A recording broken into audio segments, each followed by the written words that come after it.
Hello, welcome to the Coffee Conversation hosted by the Hugh Gallery on the 13th of January 2021. I'd like to welcome you all to our talk. My name is Aoife, and it will be my pleasure today to take a look at the expressive, vibrant painting by Basil Blackshaw, Niall's Pony. Blackshaw was one of the most expressive and prominent artists in Northern Ireland for much of the 20th century, and is today viewed by many critics as one of the greatest Irish painters of the last century. His work embraces the mundane or everyday, including subjects like landscapes, horses, portraits, dogs, sports, and still lives, but he manages to instill all of them with a vibrancy and an intensity that elevates them beyond the everyday.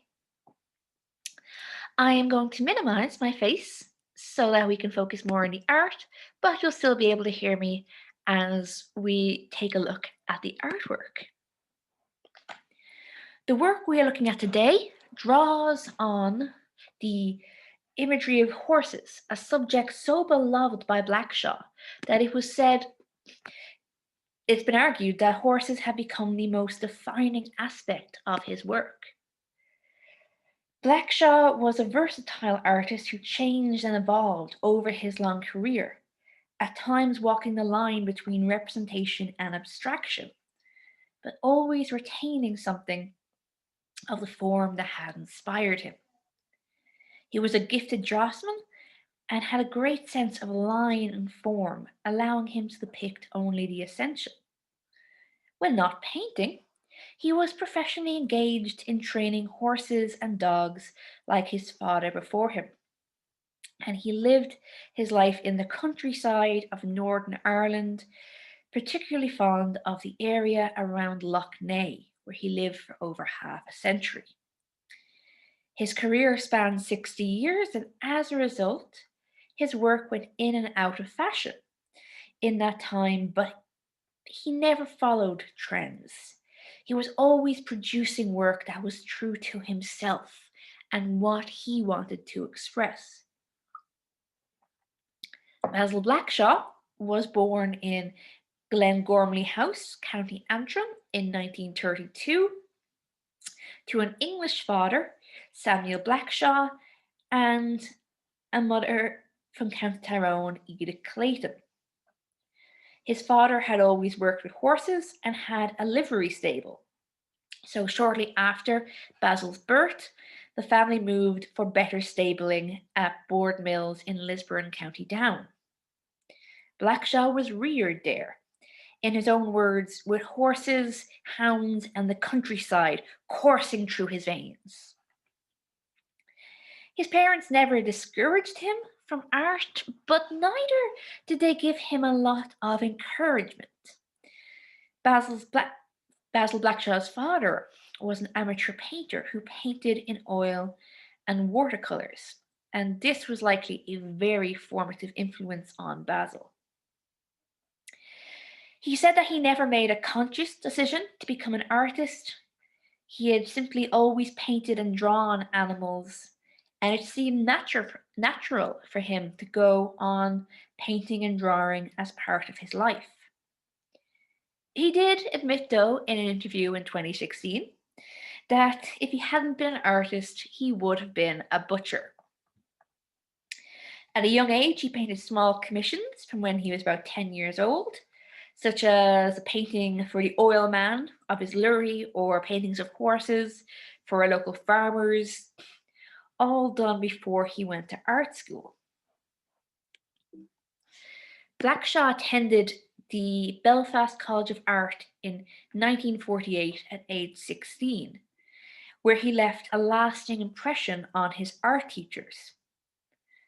The training he received there was more conventional than avant-garde, and Blackshaw felt that this could have put boundaries on his work, and the only way he could break through it was to be bold and take risks. Fortunately, in 1951, Blackshaw was awarded a scholarship by the Committee for the Encouragement of Music and the Arts, or CEMA, allowing him to study in Paris. There he was able to see the works of Cézanne, which left a big influence on him, particularly the sense of space Cézanne managed to infuse in his paintings.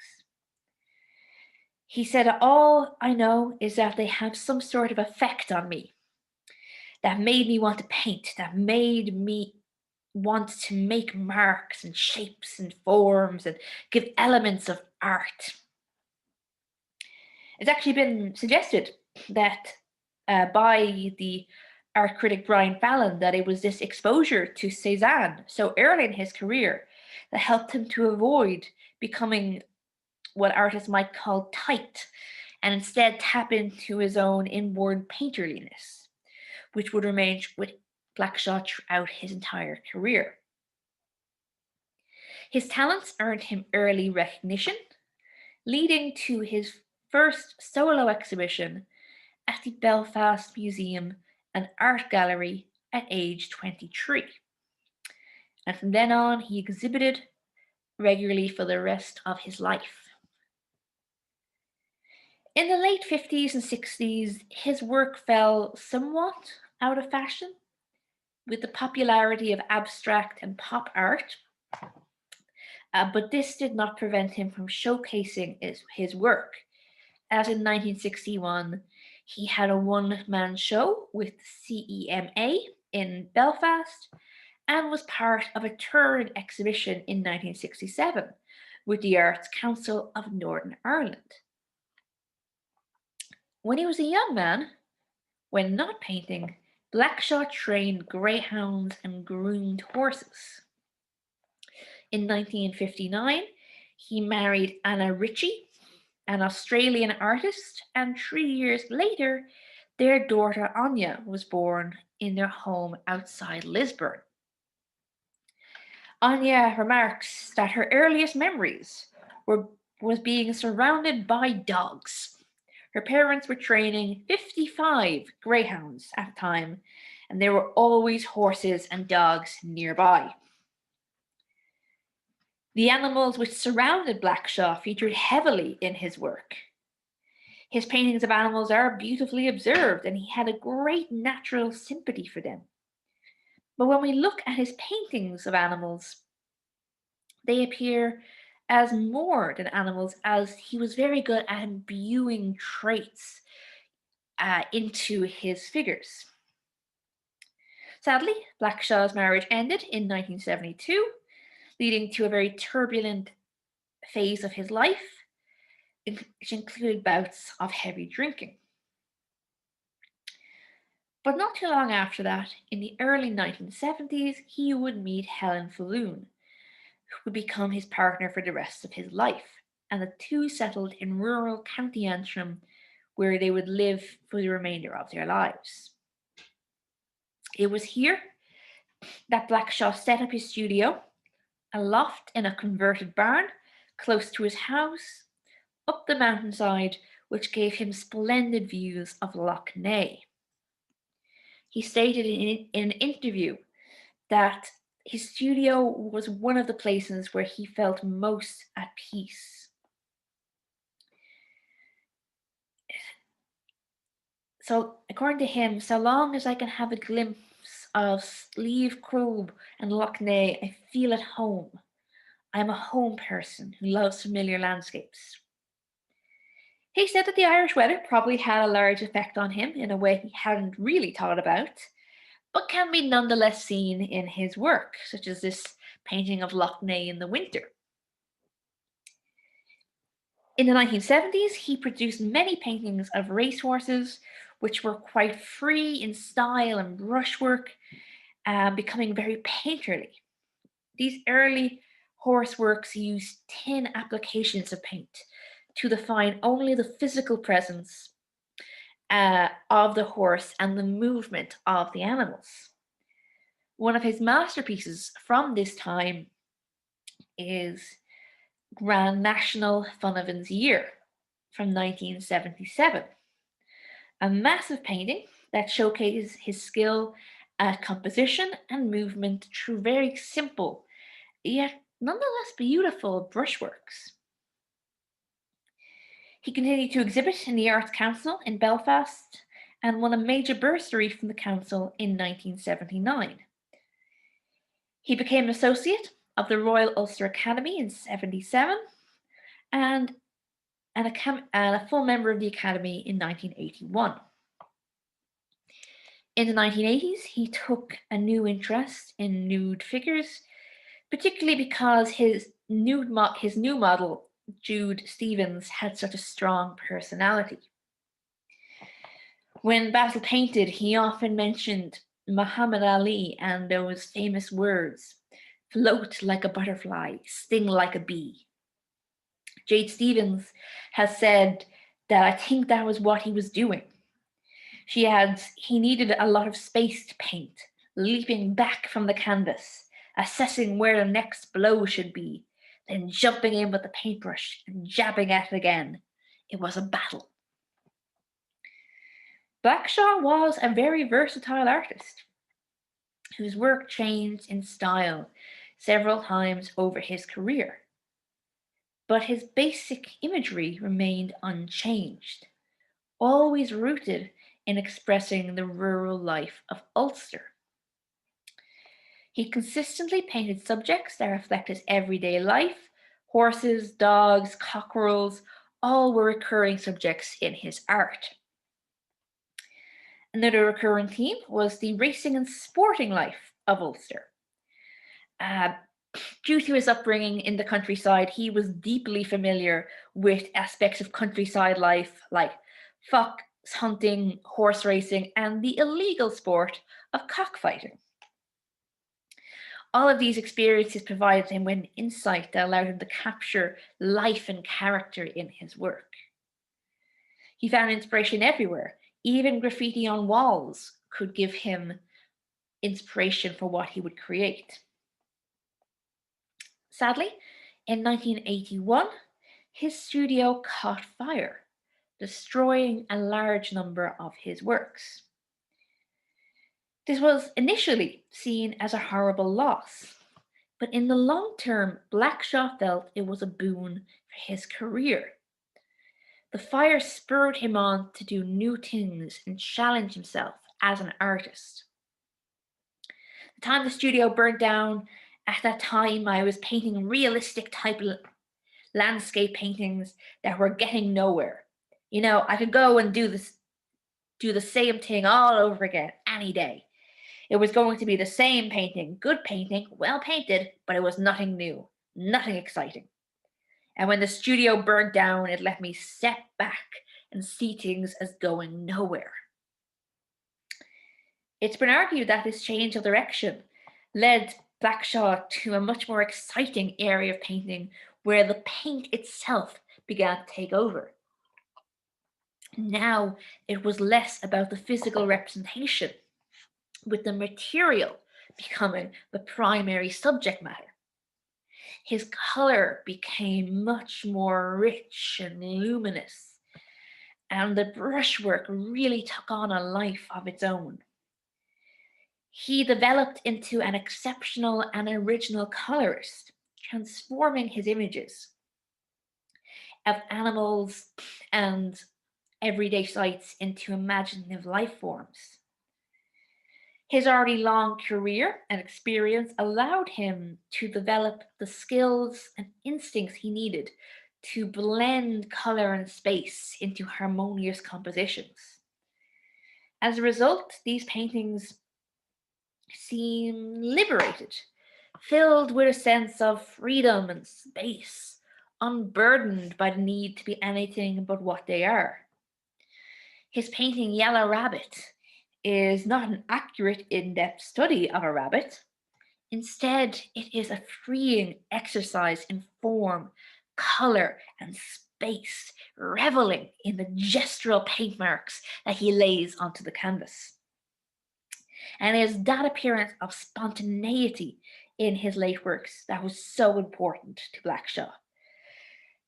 The Irish Arts Review is of the opinion that Blackshaw avoided creating perfect finished brushstrokes, instead preferring these much more gestural brushstrokes, making them the marks of a painter. His greatest motif, however, the one that most inspired and shapes him, is the image of the horse. Horses have become arguably the most defining subject matter of his entire body of work over more than half a century. Blackshaw recalls that he was riding horses when he was only 3 or 4 years old, and he began hunting soon after that. He was able to attend the Belfast College of Art partially due to the income he'd earned from his early painting of horses. And an early piece by him, a drawing of a jockey, was acquired by a Belfast collector just after he left the Belfast College of Art, not even yet 20. His childhood surrounded by horses left its mark on his body of work, but it was around the 1960s that he really began to include horses in his work. He drew inspiration not only from his immediate surroundings, but also from the great and changing traditions of Western art. And we can see this really clearly with his fascination with horses and equestrian subjects. By depicting horses, he is not only expressing his love of what surrounded him his entire life, but also of the artists he admired who featured horses prominently in their artwork. Basil's early work was influenced by Sir Alfred Munnings, who was famous for his horse paintings. He thought they were very wonderful, and from the very beginning, he's of the opinion that Munnings was a major figure to him. But he did say that it was Red Horses by Franz Marc that was the only horse painting that had an influence on him. And we can see that expressionist tone touch in his later horse paintings. Over time, these physical nods towards his influence disappear and the horses become purely his own creation, shaped by his experiences, completely original to his own mind. He moves away from depicting pure representational images of horses and instead tries to capture the physical existence of the horse through color, gesture, and space. His painting of Dolly the horse, which we see here, seems to glow red, taking on an almost mythical status, like it's an otherworldly being. In fact, the head of British and Irish art at Sotheby's, Grant Ford, has said about his work that there is almost a sense of feeling the heartbeat of the animal he's painting. So it's alive, it's not stagnant. That expressive and painterly style is plainly clear in Niall's pony, with its vibrant colours that fill the piece with life and vitality. We see again this reflection of his rural upbringing, his fascination with horses, and his lifelong dwelling in the countryside of Northern Ireland. It's also a very good example of his skill at composition, focusing on a single motif against a simple, though thickly painted background full of powerful gestural marks. His work seems to have the energy and the vitality we've seen throughout his career, created by both the subject matter and that richness, again, of color and texture from the paint itself. In fact, this vitality, this life he infuses into his work, it doesn't just come from the paint. It's perhaps also coming from the process that Blackshaw uses to produce his work. He has stated that his best paintings just happened, that things appear in his work without him analyzing or thinking about it. It's part of the reason why people have called him an intuitive painter. According to him, he must let the subject build in his imagination. He can see things in quick glimpses, perhaps outside of a moving car, and they will stay in his imagination, being built upon until they become these vibrant images that in no way resemble the reality, but instead reflect the memories, thoughts, and imagination of Basil Blackshaw.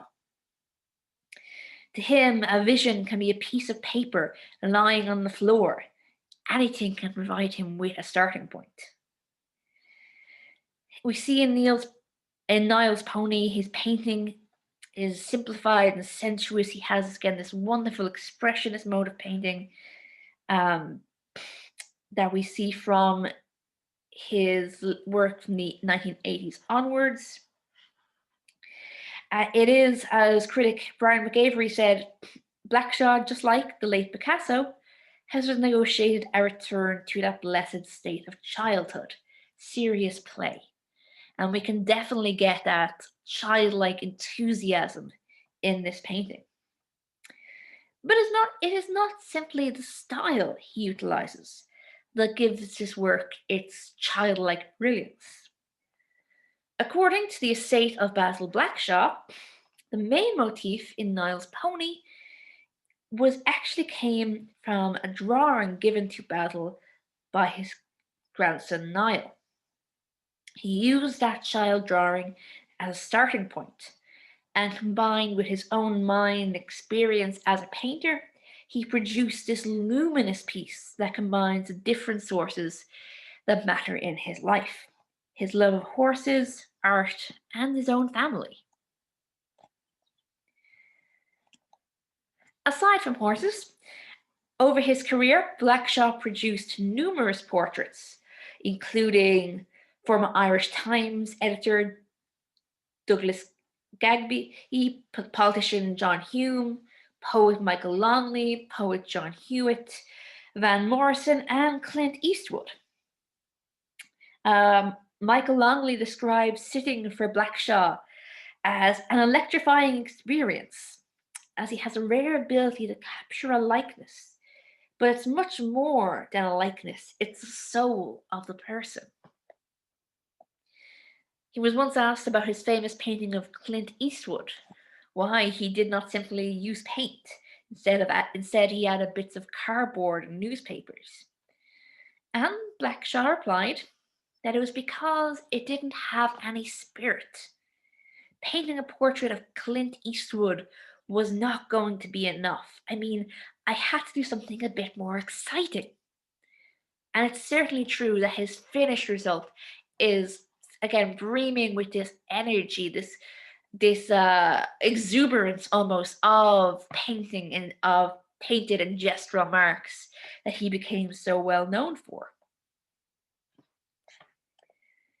From 1986 to 1990, he also designed posters for the Field Day Theatre Company, the company of Brian Friel, doing posters for their production. He said he did this first because Brian asked him to do it, and from then on it was mostly work he did for a friend.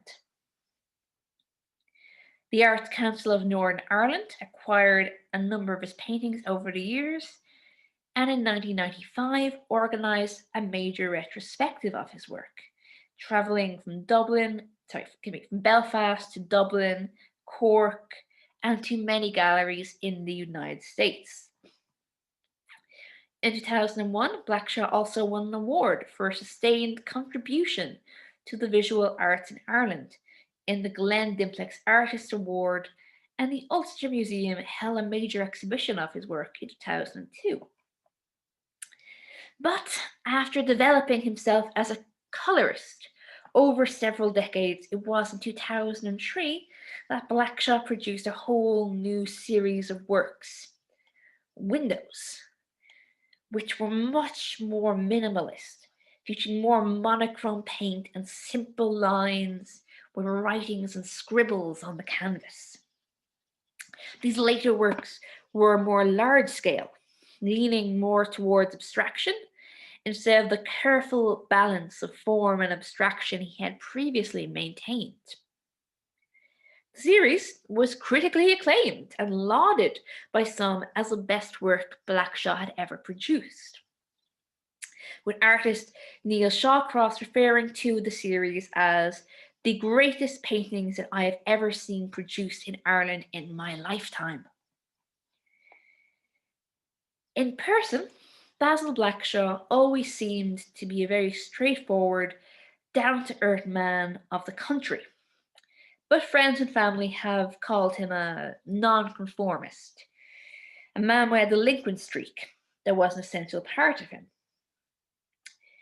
He has always been very reluctant to give interviews and seemed to avoid the press and photographers whenever he could, dodging cameras from UTV during the launch of a lavish book about him in 2003. And in 2005, an exhibition of his work in Cork, Blackshaw put a paper bag over his head with only the eyes cut out so that he could not be photographed. It was only after the death of Blackshaw's friend, Seamus Heaney, that he agreed to be interviewed by his friend Eamon Malley. This interview ultimately became part of the documentary Basil Blackshaw, An Edge of Society Man, that was broadcast on BBC Two in January 2016. Only a few months after the airing of the documentary, however, Basil Blackshaw passed away at the age of 83. His body of work has been enormously important, influencing many younger artists, such as Neil Shawcross, Oliver Jeffords, and Colin Davidson, who painted this portrait of him that is now in the collection of the Arts Council of Northern Ireland. Davidson referred to Blackshaw as his hero, mourning his loss in 2016. Neil Shawcross said that we are privileged to have shared through his paintings his individual way of looking at the world. And truly that's what Blackshaw was. As an artist, he was totally original, not fitting into any of the existing movements nor bodies of work in England or Ireland or the wider world. Over the course of his career, Basil Blackshaw managed to produce work that captures not just light and colour and form, but also something of his own self. Because he allows his work to marinate and reform within his mind before he paints anything, the finished paintings become infinitely more personal, more reflective, to the point it could be argued that each work contains a little bit of Blackshaw himself. He even said that when you look at his work, you are looking at more than the subject he's painting, you're looking beyond into the artist's own soul. His work moved between representation and abstraction, and we can see this wonderfully vibrant style that it resulted in. In spite of that, it's the opinion of the Irish Arts Review that he fits into the tradition of the Irish painter, alongside Paul Henry, Sean Keating, Daniel O'Neill, all of whom produced great work of the Irish countryside. His friend Jennifer Johnson remembers how he was sort of two people. One was a countryman, and the other was a very sophisticated artist who really knew what he was doing. Other critics have argued that he is the finest Irish painter of horses since Yeats, if not the finest painter, period. Blackshaw spent his life painting, and we are fortunate that we get to appreciate his work that contains so much of himself. He always painted the way he wanted, and allowed his life to shape him and lead him, and he seems to have found utter peace and happiness in his process as a painter, saying, "To me, the excitement of painting is that you can never know where it's coming from. You can't go out looking for it. It can happen with a word, a glimpse, or an abstract feeling. Painting to me is just living." I'd like to thank you all for coming to our coffee conversation today. Hope you enjoyed this talk, and if you'd like any further details about the programs at the Hugh Lane Gallery, please visit our website. Have a wonderful day, and I hope to talk to you soon. Bye!